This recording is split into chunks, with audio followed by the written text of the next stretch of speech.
Did you see that shooting star tonight?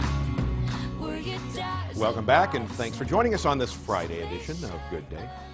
Well, managing the clutter and cleanliness of your home can sometimes be overwhelming, but Dana White, a mom who admits to struggling herself with these very issues, says there are ways to cope and keep the house orderly and clean.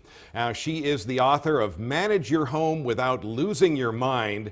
Good morning. Thanks for coming in. Thanks for having me. I'm excited to be here. So you have what you like to call reality-based cleaning and organizing tips, starting with this one.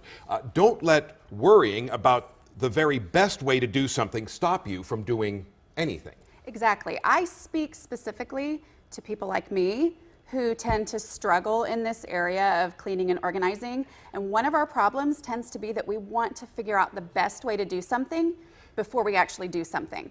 And that makes it get worse. And then it's more overwhelming and it's harder to start, and it's an endless cycle. So just go ahead and do something, and it's amazing how that will build on itself. And kind of related to that, give up on the belief that finding, yes, the right method for cleaning your house will change things. Another point you like to make, get rid of project brain. Don't think about housework as a project. Right. I used to think that my house was a project. I didn't realize that's what I was doing, but I would clean it from top to bottom, and then I would wait for it to turn into a project again. And then I would wonder why I was always overwhelmed.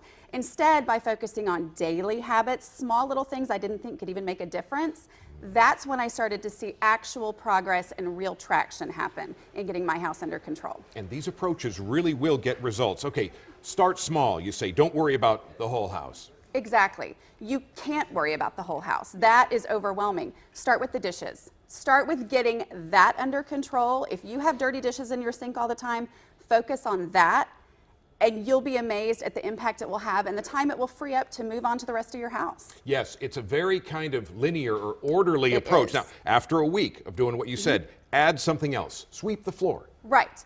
I focus on one habit for 7 days, and after 7 days it starts to feel natural, and then add something else that makes you crazy in your house until you can start to figure out how you can keep that under control for you in your house. And then build on that approach. After another week, add an additional task or chore. Right, right. I've boiled it down to 4 basic habits that have a bigger impact than I ever thought they could, because they're little things like checking the bathrooms for clutter every day, doing a 5-minute pickup. It's shocking the impact that that can have. The 5-minute pickup. Now, elaborate what is meant by that. Well, set your timer for 5 minutes and walk through the house and put things away. And even though 5 minutes seems like you couldn't make any kind of a dent if your house is overwhelming, you'd be amazed. It makes such a huge impact. And come up with days. Yes. For specific chores. I have what I call TPAD, time passage awareness disorder, which means I have a hard time remembering just on its own when was the last time I cleaned the bathroom. So if I set a certain day for the big cleaning tasks, then when Tuesday rolls around, I go, oh, it's Tuesday. I need to clean the bathrooms. Oh, I didn't do that last week. Okay, and then I have an awareness of how long it's been since I did these big projects that can just kind of go on forever before you get to them. It's a mindset you're talking about. It's it starts totally a up here, mindset, yes, and then the house will improve. All right, Dana, thank you so much. You will find a link to Dana's website, A Slob Comes Clean, at our website. Along with information about the book, just go to fox4news.com. There is a lot more ahead on this Friday edition of Good Day.